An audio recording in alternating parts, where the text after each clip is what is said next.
What's up, guys? Another day, another dollar. It's actually a day later. I was gonna make a video yesterday, but didn't work out. Today's video topic is why cold approaching it's not that it doesn't work, but it's not optimal, right?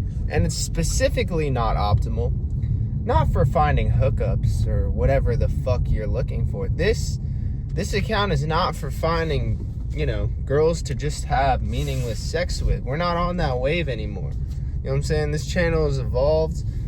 We're looking for love on this channel. Love is something that a lot of you guys deeply yearn for, whether you know it or not. You deeply yearn to be loved and cared about and caressed. I'm actually getting on a flight later today to go home to the DMV. Right? I'm going back home. I'm born and raised in the DMV, the DC, Maryland, Virginia area, specifically Maryland, and even more specifically Gaithersburg. I am from Gaithersburg. I was born and raised in Gaithersburg. That's where I'm from. I'm going home today, and then I'm gonna go to Baltimore to spend Thanksgiving with my family. My girlfriend's coming as well. You know what I'm saying? Because we live in Florida now, me and her. We moved here because we lived in Texas. Anyway, whatever. Now look, y'all know that I give you guys a bunch of relationship advice on this channel. And a lot of creators give you relationship advice that I honestly think is dog shit. But you should only listen to me and Dr. Max Butterfield. But look, right, I was like, look, I say a lot of shit. You know what I'm saying? Let's see what the science says compared to what I say. So I decided to look it up. I looked up the studies. I looked up all the, relationship psychology. And guess what? What I've been saying the whole time, it aligns with the studies. So today we're going to be talking about why cold approaching isn't optimal for building a long-term emotional. I'm not talking about fucking bitches and, laying down meat. I'm talking about finding the one that a lot of you yearn for. And a lot of guys, even the super attractive guys, right?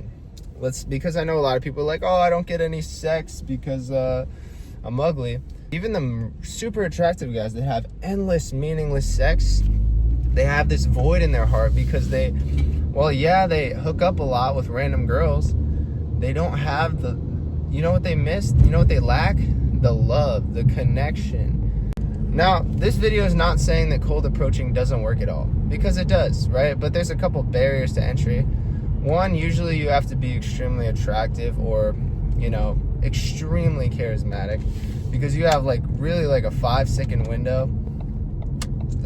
That first 5 seconds, whether she decides if she wants to keep talking to you or not, or if you come off as creepy, it's not optimal. Now, I've been saying this the whole time, but I looked up the 3 studies, and there's 3 ways, the 3 best ways to find a connection that is actually meaningful, that could lead into a long-term relationship. Studies show, right, that the chances of you building a long-term meaningful connection is actually with building upon current relationships that you have rather than a complete stranger. Now, what do I mean by that? I don't mean the fucking female neighbor down the street that you've known since you were 6, right? It could mean that, but that's not what I'm talking about. Or the female friend in your friend group that you're always like, I don't know, I'm not talking about that. The first way, and I've watched a couple videos on this, Dr. Max Butterfield actually said it as well, right? The first one is some sort of mutual friend, or whether it be mutual friend or mutual, someone that you guys know, or that your friends are hanging out in a group of maybe girls, and one of them knows this girl and her friends, something like that, some sort of connection, right?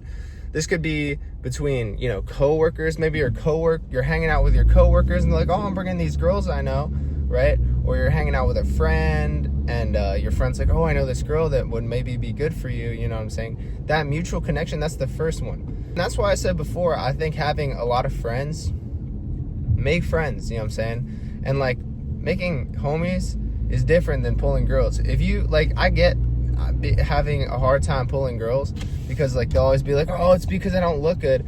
But making homies, like guy friends, they don't give a fuck what you look like. They just care if you're cool. So if you have no guy friends, that just means your personality is fucked and no one fucks with you. Now, the reason this is more optimal, right? And I guess we're going to use the term, we're going to use the term optimal here, is because it kind of builds that sense of a little bit of trust or connection when you meet someone that you do know also knows. A little bit of a tongue twister there. It's a little bit of trust. And look, I mean, with cold approaching, yeah, I get it. I mean, I see these Instagram reels where this guy's cold approaching, it's nothing but fails. But like every time he comes off as kind of like more of like an alarming stranger than, you know, someone would want to hook up with or build an emotional connection with. And the thing about cold approaching is, even if, let's say, cold approaching works great for you, right? Because of the way that it happens, it's much more likely to lead into nothing or just fall off, or you guys don't talk or something like that. Because even if, like, let's say it works great in the moment and it works and you get her number and stuff, the chances of that conversation continuing into something is significantly less. But I think making friends, a lot of friends, to put you in these sort of social circles, to be able to meet people, to have that initial layer of trust. Because, you know, if someone's coming up to a girl, it's a dangerous world. You know, I mean, these girls got to be wary. There's a lot of rapists and, you know, creeps and nasty men. And, you know, regardless of what side you're on, I think we can all agree that there's some fucking weirdos out there, and that girls definitely have to be wary nowadays. So cold approaching, they don't know you at all. Ooh.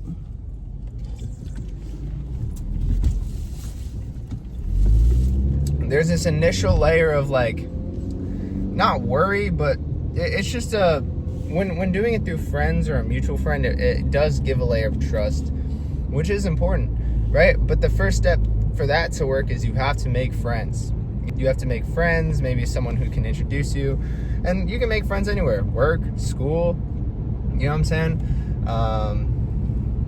I don't know, anywhere, like just things like that. You know, getting put in these circles, going out, and, you know, maybe someone will know someone. And the more you expand your circle, the more you expand your network of possible people that you could meet, that is significantly higher into leading into a fruitful relationship than cold approaching.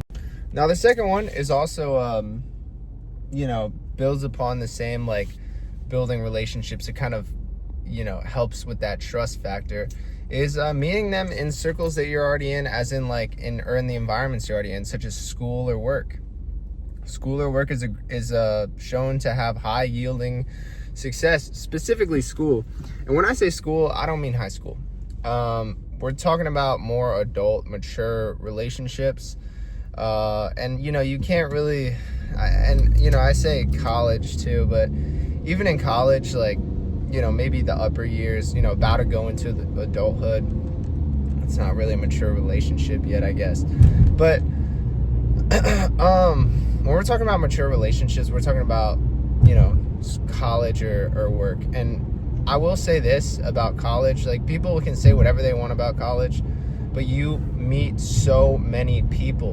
And a lot of those relationships in college do, like, specifically the later years, like junior, senior year, do last a long time, and a lot more opportunities to meet people, you know what I mean? So, like, you know, skipping out on college, I do think it does, you know, impact your ability to meet people. Yeah, but college definitely. Work, meeting them in these groups is a lot better than cold approaching, because they kind of have a gist of you. They know why you're there. You're not just, you know, you guys are there for the same reason. You may have more things in common, which is also very important for building a long-term, lasting, you know, I'm talking love. We're not talking about sex here. We're talking about love. So maybe you guys are in a group. Maybe you guys are working on a project, or maybe you meet them through a school activity. You know, maybe you're at work, you guys work together, talking through work. I mean, the amount of emails I get of situations happening between coworkers, you know what I'm saying? And on top of that, that's why, like, honestly, I would never really be worried in a million years of a guy cold approaching my girl and stealing her, even if he was the best looking guy in the world. I wouldn't really be worried about that. What could maybe stress me out a little bit, say she was working at a restaurant, I would be much more threatened by the average looking guy who she sees all day every day at work than the super like Marlon. You know, Marlon's coming up to my girl on the street. I think I would still be more worried about the kind of charming average looking guy that's at her work 8 hours a day, that fucking spends 8 hours a day with her a day. So work fosters these relationships, school, and it's because you're in the similar circles, and it breaks that you need to have that sort of a like some start of a connection. If you see a trend here, there's some start of a reason why you guys would be talking. This leads me into my third thing, because a lot of people, let's say you didn't go to college or you moved to a new city, bars and clubs actually don't work very well at all for building long-term lasting relationships. So, you know, a lot of people move to new cities or something like that, or maybe they got out of school, or, you know, they work a job where it's remote and they don't have these opportunities. They didn't go to college. The third one is pretty simple, and I've always said this. I've been saying this for the last year and a half. It's hobbies. Turns out that's the third one, according to studies, that builds relationships. You know what I'm saying? And if you're trying to hook up, like, and this is the one Max Butterfield said, Dr. Max Butterfield. I actually like his videos. They're kind of interesting. I don't watch them all, obviously, but anyway, he said this one also. You know, different groups and hobby groups is the best way. Now, we could talk about the run clubs, because he brought this up, and everyone knows run clubs are just hookup clubs. But if that's what you're looking for, then that's what you're looking for. I mean, these hobby run clubs, like, would work 10 times better than Tinder or trying to cold approach a girl at a bar. You know, if you're trying to hook up, go join the fucking local run club, because that's what I don't know if you guys knew that, but these run clubs, it's kind of just a way for young adults or even adults to meet each other and bond over fitness. And they hook up all the time. And if that's what you're looking for, then go join it, bro. I mean, me and my girlfriend were dying laughing because we got an ad on Instagram for this fucking local run club. And it's not even trying to hide the fact it's a hookup club anymore, because they said wear black, all black if you're single, and wear blue if you're in a relationship, so that you could just tell immediately. And it was so ridiculous, but it was funny. You know what I'm saying? Yeah, so, but let's say you don't like to run. Dude, if you dig deep enough, there's so many groups you can join in a city, recreational activities. You could join classes. I mean, the amount of, like, I always thought I felt really isolated when moving new places, but then once I started, like, I signed up for a bunch of random shit. Like, I remember, I mean, it was like, me and my girls, like, 1 year or something. I thought it'd be better than just going to dinner, you know, because it's like we go to dinner, you know, it's like you take her on a nice date, but I thought it'd be more interesting to do a cooking class where you cook your own dinner. It was like an Italian pasta making class, and you make the noodles from scratch, and you make everything from the sauce, and then you get to eat it, and it was fucking the best pasta I've ever had. But I joined something like that, and then we met a ton of other couples, you know what I'm saying? We just built connections and stuff like that, just to make friends, because we did feel isolated. Doing little weird things, like she went to it was like an all girls yoga class, and then they make like coffee or something like that. She made friends there. You know, I joined like some things. What did I join? I know I joined something. Oh yeah, I started going to this gaming kava bar where it's a bunch of like people that just play video games and drink kratom, right? I'm not drinking the kratom per se or the kava, but hey, I met a couple guys over there. That was kind of cool. I mean, they just run like Mortal Kombat and the shit, and I was like, oh, this is cool as shit. Regardless though, right? There's ways to meet people even if you just move to a city, you know what I'm saying? And different things you can join, different activities, and maybe, so like, you see the benefit of just making normal friends because they can introduce you to other people, while you're also could just meet a girl, you know what I'm saying? So joining things, getting out of your house, you know, looking online, seeing what kind of things are going on in your area, that is a great thing to do.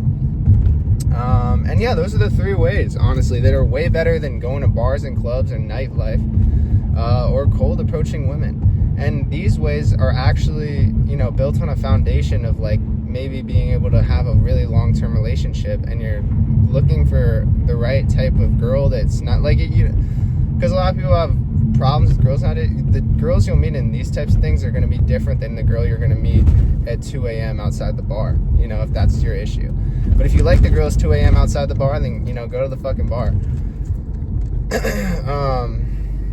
You know what I'm saying? So, but these are ways to like that trust factor. You're essentially, what you're trying to do is trying to have that trust factor, that okay, I get what you're doing here, rather than just a random complete stranger that you've never seen before coming up and be like, hey, can I get your number?